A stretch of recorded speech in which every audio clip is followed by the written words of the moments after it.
burtukaanni asiidii waan qabuuf ittiin garaa qulqulleessineet. Garaa maali nuxuraadha moo? Faayidaa hedduu qaba beektaa paappaayaan. Osoo namaa mijatee waan mara. Waanuma nutti mi'aayeef callifnee nyaannu otoo hin taane faayidaa baay'ee qaba. Faayidaa baay'ee qaba. Barachaa guddannee mitiire. Yeroo kutaa 3-4 barannu paappaayaan, muuzii, wantoota kuduraalee fi fuduraalee fayyadamaa. Inni saayinsiin jedhu isa kana.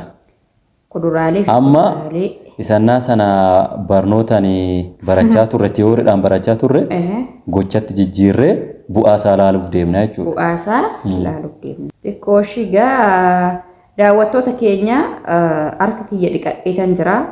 Fuufii harkatti maaf hin keewwannee jechuu maltuu garuu harka kiyya dhiqadheen harkuma kiyyaanani muraa jira. Fuufii hin fayyadamne. Kanaaf nuuf kalchaa jennaan.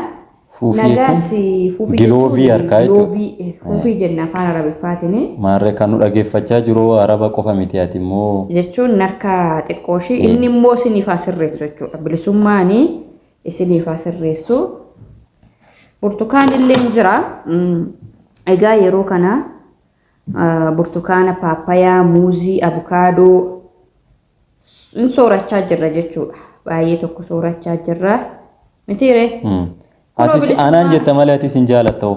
Ani waan jibbeen qabu garuu yoo irra jireessa. Ani garuu yerumaan ijoollummaa kootti illee jechuudha. Biyya faranjii. Hawwiin koo yeroo baay'inaan egaa wanta akka kanaa biyya keenyatti akkuma salphaatti hin argattu.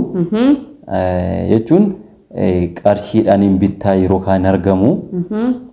Namni hundumti illee hin oomishu. Kanaaf faranjoonni immoo biyya alaatti bakka kana fayyadamu waan akkanaa yeroodhaan yeroo barnoota irratti barannu illee baay'ee naawwan ture. Waaqayyoon haa galatoomu. Hin arginus jechuu miti bar.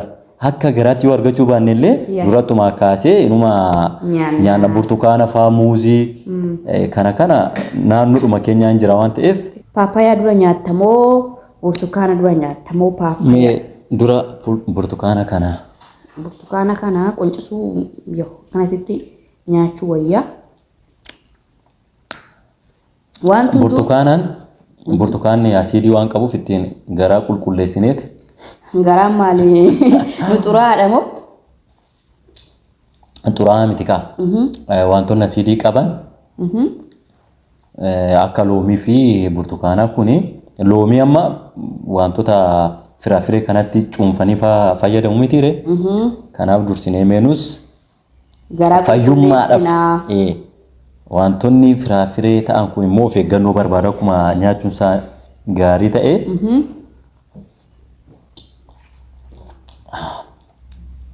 Madaalli qaama keenyaa eeguu, fayyummaa qaama keenyaa eeguu.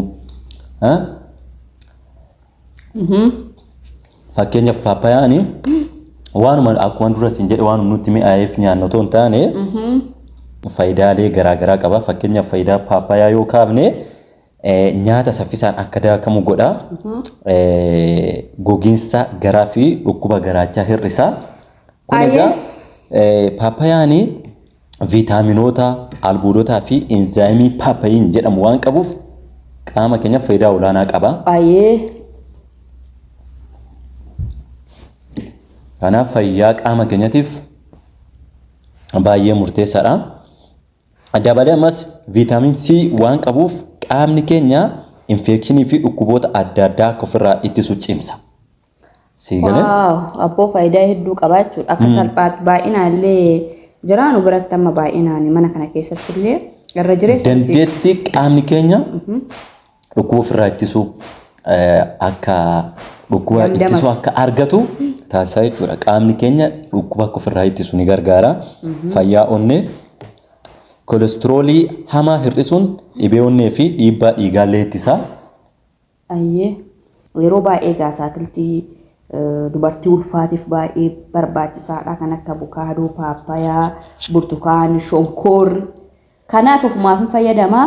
Har'a carraa kan argachuutti maaltu sitti dhaga'ama bee carraa kan argachuu? Yeroo kaanii Ofumaaf kophaa fayyadamta har'a waan naan geesseef galatoomi siin jedha. Carraa kan argachuutti maaltu sitti dhaga'ama? Gammachuu akkamiiti? Yeroo kaanis beekatuma siiluudhumaaf hin silaala malee hin beektatis akkan jaaladhu akka amma jennees miti walumaan fayyadamna.